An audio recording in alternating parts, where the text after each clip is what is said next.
अस्सलाम अलैकुम दोस्तों। साथ के हमसाए में एक घर था जो बड़ी मुद्दत से खाली पड़ा था। एक दिन साद स्कूल से छुट्टी के वक्त लौटा तो उसने देखा कि उस घर में सामान लादा जा रहा है। साद ने सामान उतारने वाले मजदूरों से तफसील ली और फिर दौड़ता हुआ अपने घर के लिए भागा। अस्सलाम अलैकुम मामा, अस्सलाम अलैकुम दादी। मामा मामा, पता है साथ वाले घर में ना नए लोग आए हैं। उनका एक बेटा भी है जो मेरा हम उम्र भी है। हाँ बेटा, हमें पता है।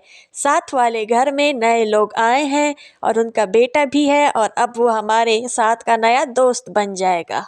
दादी जान बोली, चलो बेटा, जल्दी से कपड़े तब्दील कर लो और खाना खा के उनके घर चले जाओ और उनसे कहो कि आज रात वो खाना हमारे साथ खाएं और हमारे घर आएं। ये सुनकर साद बहुत खुश हुआ। दादी अम्मा, आप कितनी अच्छी हैं। नए लोगों के बेटे का नाम आमिर था। साद और आमिर थोड़े से वक्त में बहुत अच्छे दोस्त बन गए, लेकिन अब भी आमिर को उसके पुराने दोस्त बहुत याद आते थे। एक दिन आमिर ने साद से कहा, मैं अपने पुराने दोस्तों से मिलना चाहता हूँ और तुम्हें भी उनसे मिलवाना चाहता हूँ। मेरे पुराने दोस्तों से मिलकर तुम्हें बहुत खुशी होगी और उन्हें भी मेरे नए दोस्त से मिलकर बहुत खुशी होगी।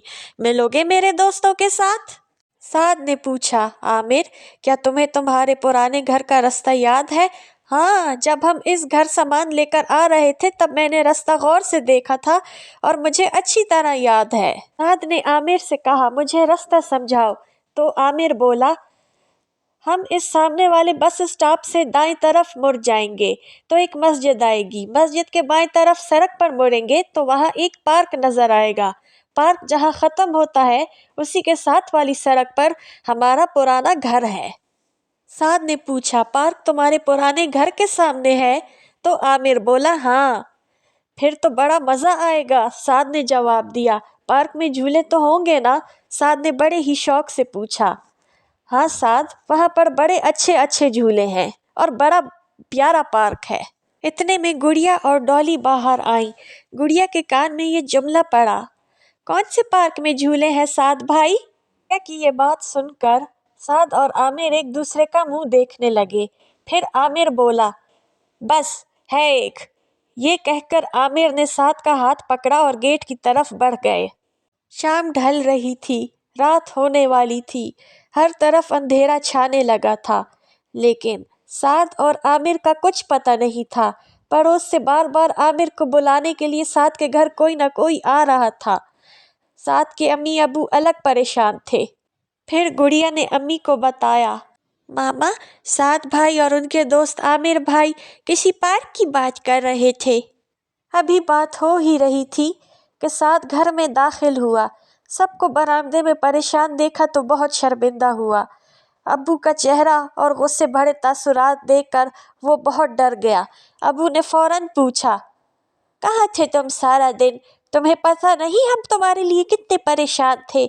हमने तुम्हें कहाँ कहाँ नहीं ढूंढा। आमिर के घर वाले भी बार बार आकर पूछ रहे हैं कि आमिर कहाँ है। तो साद ने जवाब दिया, मैं आमिर के पुराने दोस्तों से मिलने चला गया था। खेल में पता ही नहीं चला और इतनी देर हो गई। मुझे माफ़ कर दे अब्बू, मैं आइंदा ऐसा कभी नहीं करूँगा और आइंदा कभी किसी दोस्त के साथ कहीं गया भी तो इजाज़त लिए बगैर नहीं जाऊँगा। अब मेरी तौबा है जो मैंने आइंदा किसी दोस्त की इस तरह बात मानी, तो मुझे माफ़ कर दे। दादी जान बोली, अरे माफ कर दो बेटा, देखो तो तुमसे माफी मांग रहा है, अपने किए पर शर्मिंदा है। माफ कर दो, अभी बच्चा है, बच्चों से गलतियां हो ही जाती हैं। ठीक है, माफ किया तुम्हें, लेकिन आइंदा एहतियात करना। दोबारा फिर से सुनिए। बच्चों, तुम्हें सुनाई छोटी सी एक कहानी। ये बात है नई भी, गो बात है पुरानी। नन्हा सा एक बच्चा कुछ दोस्तों के हमरा निकला गली से अपनी अगली गली में पहुंचा।